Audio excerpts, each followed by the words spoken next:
Hei, olen Anu ja tämä on Filtrit. Tervetuloa mukaan!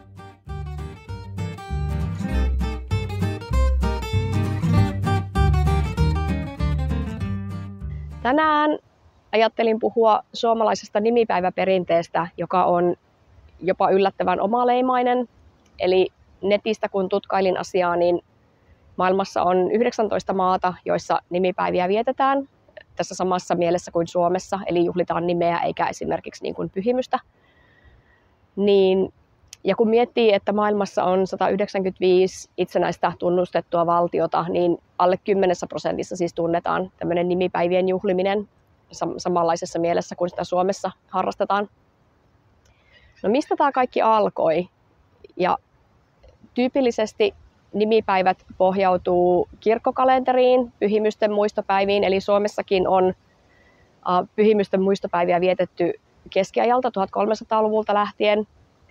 Ja ensimmäinen Suomessa painettu pyhimysten kalenteri julkaistiin 1488, eli pitkä historia on tällä pyhimysten päivien vietolla. Mutta pyhimysten päiviä viettäessä ei varsinaisesti juhlita sitä nimeä, vaan muistellaan pyhimystä tai kunnioitetaan pyhimystä, eli se ei ole ihan sama asia.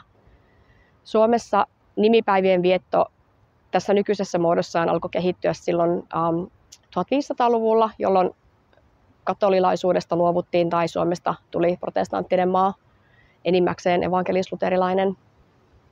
Ja silloin oltiin ilmeisesti niin totuttu jo näihin pyhimysten päiviin, että nimipäivistä ei haluttu luopua, vaikka kirkko ja uskonnon muoto tavallaan muuttu ja pyhimyksiä ei enää samassa mielessä juhlittu tai ehkä sallittukaan, koska ihmiset oli nähtävästikin jo niin tottuneet siihen, että nimipäivät rytmittää vuodenkiertoa, etenkin tällaisessa maatalous- ja vähän metsästäjäkeräilijäyhteiskunnassakin, eli ihmiset rytmitti näiden merkkipaalujen avulla sitä, että mitä talon töitä tulee tehdä, milloin lähdetään kalaan tai metsälle tai milloin on teurastus, milloin on sadonkorjuu, kylvö, niitto, niin kaikki tällaiset oli tavallaan jo iskostunut siihen, juurtuneet näihin nimiin ja nimipäiviin ja myös sanontoihin ja siihen sellaisen vuodenkierron ymmärrykseen ja siitä keskusteluun, että nimipäivät siis piti pintansa silti. No miten nimipäiviä juhlitaan? Suomessa nähtävästikin nimipäivien tällainen kulta-aika oli 1900-luvun alku, 1900-luvun puoliväliin asti. Eli ihmiset vietti nimipäiviä hyvin samalla lailla kuin nykyään vietetään syntymäpäiviä. Eli pidetään kutsut, annetaan kortteja, annetaan lahjoja tai lähetetään niitä. Ja totta kai kakkukahvit, koska suomalaiset ei juhli mitään asiaa ilman kakkukahveja tai pullakahveja.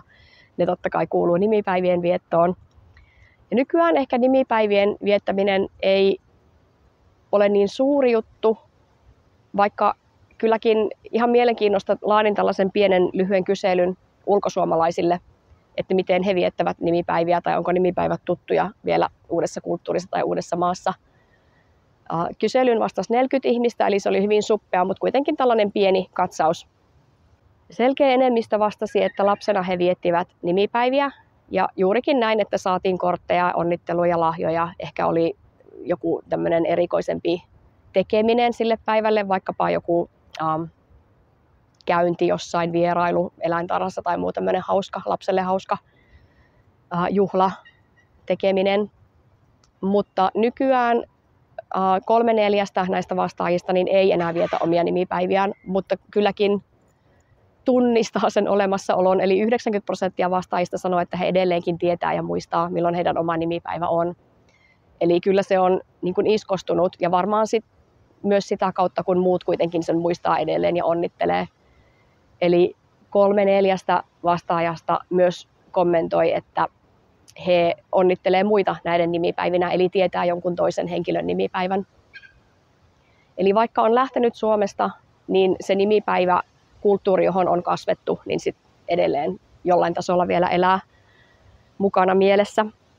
Alun perin nimipäiväkalenterin kaikki nimet oli jollain lailla kristinuskoon liittyviä Suomessa siis, eli ne oli näitä pyhimysten nimiä tai raamatullisia nimiä. Ja 1700-luvulle tultaessa, eli jolloin Suomi oli osa Ruotsia, niin ruotsalaisten kuninkaallisten nimet liitettiin kalenteriin ja niitä alettiin myös juhlia. Ja ensimmäistä kertaa selkeästi suomalaisia nimiä, suomenkielisiä nimiä, alettiin kalenteriin lisätä 1800-luvun loppupuolella. Ja ensimmäisiä nimiä, jotka kalenteriin tuli suomalaisesta valikoimasta, niin oli muun muassa Aino ja Antero. Suomalaisnimistö löi kunnolla läpi kalenterissa 1929 ja samana vuonna julkaistiin myös Suomen ruotsalaisten oma kalenteri.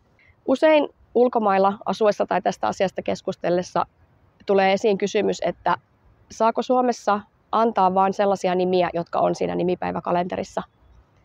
No näinhän ei ole, eli kyllä Suomessa voi antaa nimiä muualtakin kuin kalenterista, mutta Suomessa kylläkin on tarkkoja sääntöjä sille, minkälainen nimi voi olla. Eli lapselle ei saa antaa nimeä, joka on jollain lailla pahennusta herättävä tai tulisi haittaamaan lapsen elämää.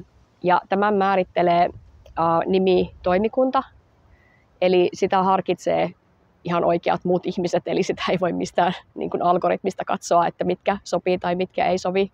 Eli jollain tasolla subjektiivinen määritelmä. Elon Musk ja Claire Busher eli Grimes eivät olisi voineet nimetä omaa lastaan kryptisellä kirjainyhdistelmällä Suomessa, ei mene läpi. Nimipäiväkalenteriin nimi voi päästä, jos sillä on 500 suomalaista kantajaa, eli on annettu 500 vähintäänkin suomalaiselle.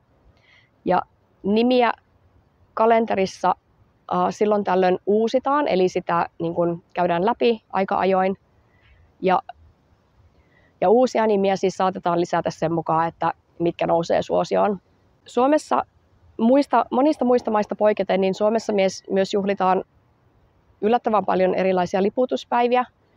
Eli usein muualla maailmassa liputuspäiviä on lähinnä kuninkaallisille tai valtiollisiin juhlamenoihin tai valtiollisiin tällaisiin historiallisiin merkkipäiviin liittyen, kun taas Suomessa on liputuspäiviä yleensä taiteilijoille, historiallisesti merkittäville ja ansioituneille ihmisille. Ja nyt viimeisimpänä liputuspäiviksi lisättiin muun muassa Aino ja Alvar Aallon päivä ja Miina Sillanpään päivä ja Tuve Janssonin päivä. Ja liputuspäiväthän ei ole varsinaisesti mitään pakollisia, eli se on siis suositus, että kaikki, joilla on lipputanko, niin liputtaisivat. Mutta totta kai monet viralliset tahot liputtaa liputuspäivinä automaattisesti. Suomessa on erikseen myös nimipäiväkalenterit suomenruotsalaisille ja saamelaisille. Ja suomalaisia liputuspäiviä myös on eri kulttuurivähemmistöille tai tunnetuille Suomen suurimmille virallisille vähemmistöille, eli saamelaisille ja romaneille sekä suomenruotsalaisille.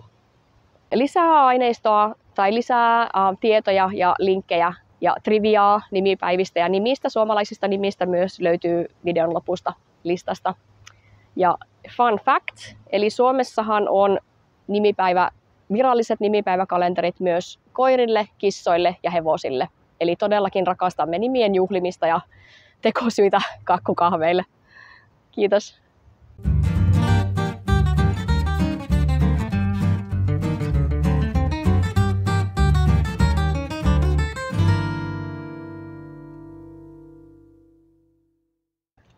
Noniin. Siinä on nyt muutama juttu tippu pois, mutta ei ne ollut niin olennaisia, että kaikki täytyy saada. Ja sitä paitsi mä voin taas niitä jotain bits and bobs heittää sinne